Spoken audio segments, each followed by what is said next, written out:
Subscribe करें और bell दबाएं ताकि कोई खबर रह न जाए।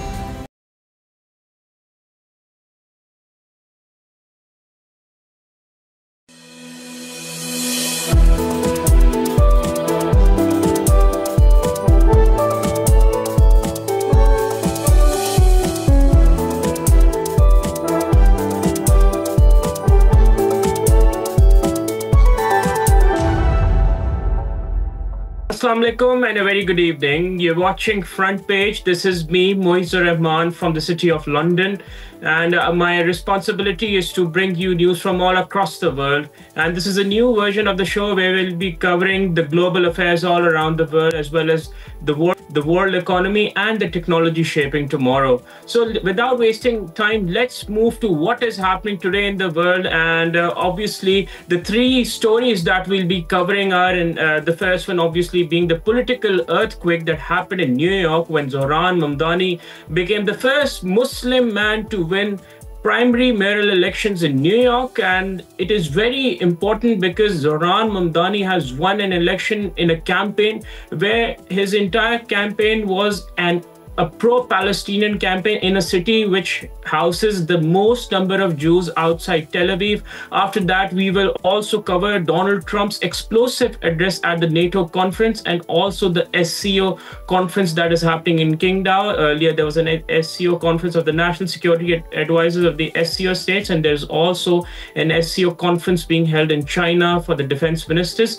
Before going into the details, let's introduce Dr. Jameel Ahmed Khan, former ambassador, and he's also a commentator on global affairs, who we will be talking to. So, Dr. Saab, the first question obviously being what we saw in the last 2 weeks. I think that like this region, the particular region that houses Pakistan as well as the other countries, it had been on the cusp of two major conflicts in the last 2 months. Obviously, one being between Pakistan and India in the month of May, and what happened in Iran, our next door neighbor, and what could have happened in the Middle East.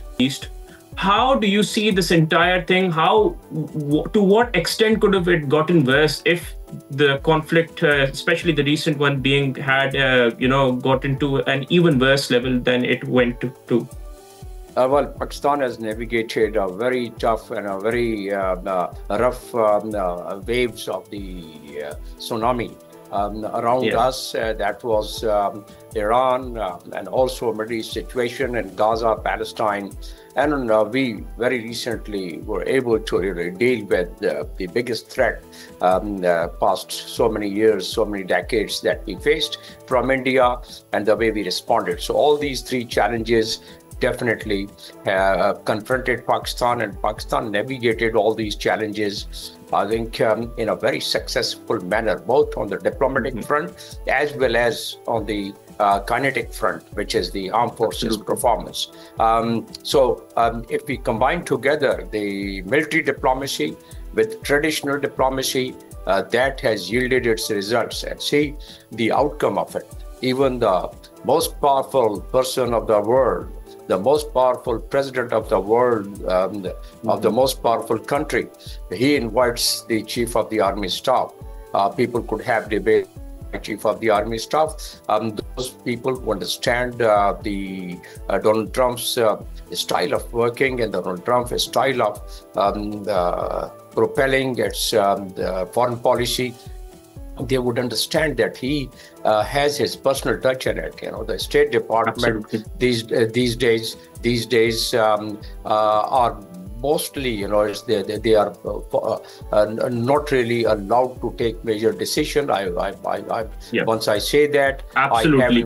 I have in front of me the evidences for that to qualify what I'm saying. That now most of the decisions are taking place, the foreign policy decision from White House, and in White House they have their own inner circle, and that inner Dr. Jameel, sorry to cut you in between. I wanted to further, go into the discussion that we're having right now. Like, if you focus on Donald Trump's address last evening and also about his comments throughout this NATO conference about Israel, where he also, I guess it was the first time an American president expressed their anger at Israel for being a very irresponsible state. And also you saw his general comments at the NATO conference. How do you actually see this, relation between America and Israel going forward ahead? Do you think that we could see any cracks in between in the near future? Because Donald Trump really made some really interesting remarks saying that Iranian missiles took out a lot of buildings in Tel Aviv. And he also said that he wasn't clearly very happy with Israel. And then obviously going ahead, I'll also ask you about what Pakistan's role has been in this entire, region and the conflicts as well. Right. First thing first. In fact, before embarking the helicopter from the White House to take his voyage to the NATO Netherlands, he was Hague. So he was confronted by the journalists, by the media people, and obviously the way he addressed once he was told that Israel has once again, after the ceasefire, deviated and violated the ceasefire, he showed his anger, and he showed anger in a way that even you can't repeat it on the program. Yes, and he then pledged that, okay, I am going to just leave me alone, let me talk to Netanyahu, and let me get it resolved. And he did that. In fact, once he reached Hague, and during the press conference which you are referring to, he mentioned that, I just asked, I had a conversation with Netanyahu and asked him to really call his planes back, fighter planes back.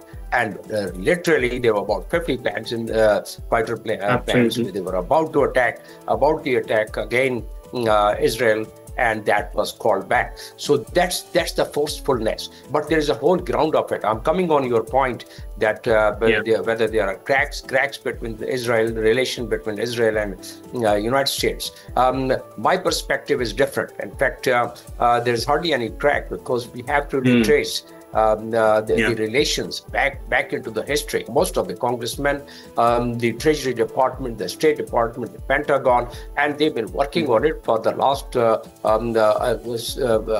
1 century. And now they are in a position to influence all the decisions which are made so far as Israel is concerned. They have been creeped into all these organizations. They do the funding. They control the media, and once congressperson or anyone who likes to contest election, whether lower house or the upper house, they are first contacted by AIPAC, what you just referred, Israeli lobby.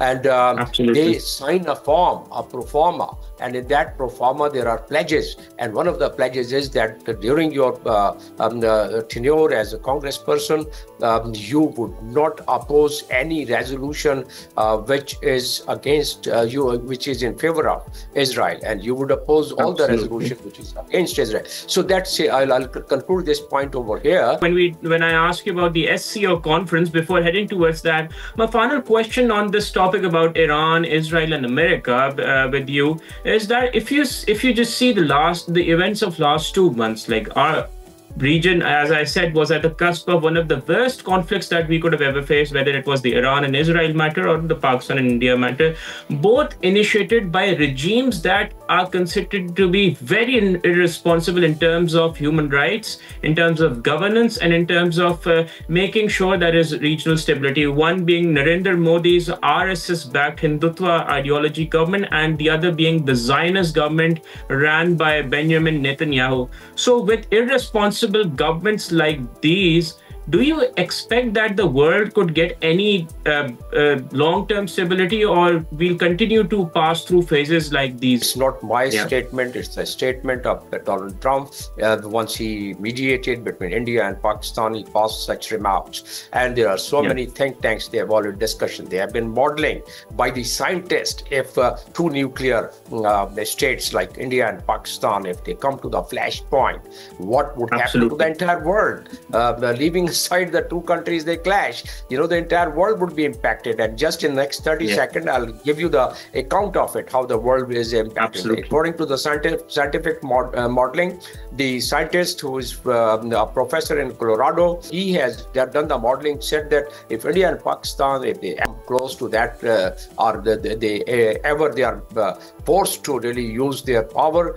of nuclear, or any other country for that matter, the entire world would have a climate change. But India and Pakistan, because of the Kashmir, has that threat to the entire world. And with two nuclear powers, absolutely, this can cause devastation the world has never seen before in the history of mankind. And obviously, when now coming back to our region, if you focus on the words of the Chinese defense minister made at the occasion of the SCO conference in Qingdao, he emphasized the need for international fairness and justice while warning against hegemonic, domineering and bullying acts. When we focus on these words and when we see one of the SCO partner, unfortunately, India's entire behavior over the last few years, ever since Narendra Modi has come into power, I think that these words fit on his regime very perfectly. So how do you see countries constantly telling about what India's irresponsible role has been over the years? More nuclear power in this region, what you are talking about. The world, the population, 1/4, as you said, the economy is now moving from west to east. This very part of the world is now becoming economically robust, and obviously the countries in this region, particularly China and Russia, they have started attaining their military power also, but it will take them, according to the Donald Trump, about 20 years, any other country reaching close to United States. But according to other analysts, including myself, it's going to take about 10 years China to really its forces with the United States, the way the advancement has taken place. But one key caveat that Russia and China, they have almost come parallel so far as the space development and space weaponization is concerned. And that is where the US is quite worried about. Any future war, if it is fought between the big powers, it's going to be from the space, not from the ground, not from the oceans, because all these things would then become almost meaningless, because they all would be jammed from the space, and they all could be attacked from there. This is what the reports and the think tanks and the other studies which has been conducted. So from that standpoint, I would say that China matters a lot. And they matter a lot because China has very subtly, very quietly has attained its economic power, which no one can negate. And the best thing about China's rise on the global stage is that it has done that on the backing of its economic muscle and by actually expanding its economic footprint all across the world. Thank you so much for taking out so much time this evening and sharing your views with us, Dr. Jameel Ahmed Khan, former ambassador who has represented Pakistan on the global stage. We'll continue to discuss these topics as well as other happenings across the world, but let's take a break. Don't go anywhere. Keep watching World News.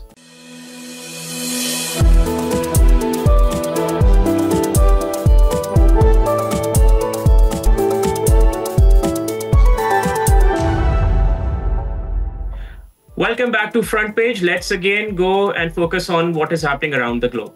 In one of the most shocking political upsets in the recent American history, Zohran Kwame Mamdani, who's a 33-year-old Democrat socialist with roots in Uganda and India, has defeated the former New York Governor Andrew Cuomo in the Democrat primary for the New York City mayor, delivering what many are calling a generational political earthquake in the history of American politics. And this victory not just represents an upset, but it remarks a historic breakthrough in the Democratic politics, because he has become the first first Democrat in history to actually increase the proportion of young voters in the American politics, achieving what was thought around almost impossible in the American political history. Even though Obama's greatest achievement was bringing independents and undecided voters into the fold of the Democratic Party, but Mamdani has done something even more remarkable. He energized an entire new generation of voters who previously considered it unworthy of actually participating in the American political process, but now he has accomplished it. And what is even more remarkable, that Mamdani has achieved this fiat by actually throwing out every rule in the American political playbook, most notably the unwritten rule of never criticizing Israel and Israel's actions, as well as the Israeli lobby that operates very, very widely in the United States and has a very big impact in the American politics. In a city which we are talking about, New York, which is considered the largest Jewish population city outside Tel Aviv, Mamdani refused to moderate his vocal criticism of Israel's war crimes in Gaza, consistently drawing distinctions between criticism of Israeli policy and anti-Semitism while facing fierce attacks. This unapologetic start, rather than destroying his campaign, actually energized his entire base and demonstrated that authenticity and honesty could triumph over calculated political lies. Now, when we talk about this further, the political and financial elite reacted harshly to the defeat, with billionaires criticized what they called dangerous far-left populism. Like Donald Trump had a very unsurprising yet a very, very vocal reaction, and he said that Democrats have crossed the line. Zohran Mamdani, a 100% communist lunatic, has just won the Democratic primary.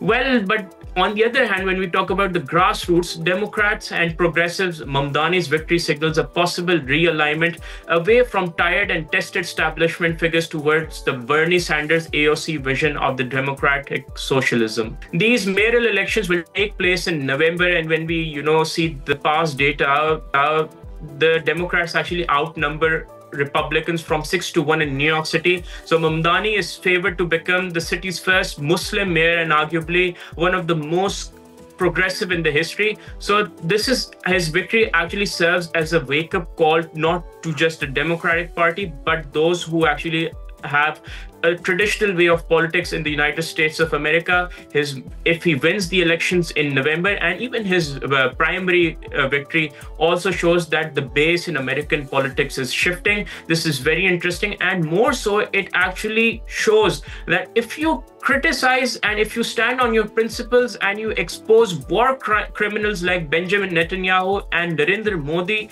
and if you stay steadfast on your principles without fearing for any backlash that may come your way, you can really, really make a position in the world. And Zohran Mamdani just did it. This is an amazing fiat that he achieved, and we will definitely cover what will happen in the future as well as the elections in November. So ladies and gentlemen, thank you so much for joining our first show on Front Page, where we have actually changed the format of our show. We covered Mamdani's remarkable victory in the primaries of the New York's mayoral elections, and also we had Dr. Jameel Ahmed Khan, Pakistan's ambassador, former Pakistan's ambassador and an international affairs commentator, who commented on what happened in the Middle East, as well as India and Israel's irresponsible role in destabilizing the region. It is imperative that the world comes together and tells everybody, especially states like India and Israel, to stay within their limits and not let the world destabilize any further. The world can clearly not afford it. So with this, let's sign off from today's show. We'll be meeting you in another show. Till then, take a lot of care. Please do share your feedback on both social media handles. Till then, take a lot of care. This is me, Moiz Rahman, signing off. Allah Hafiz.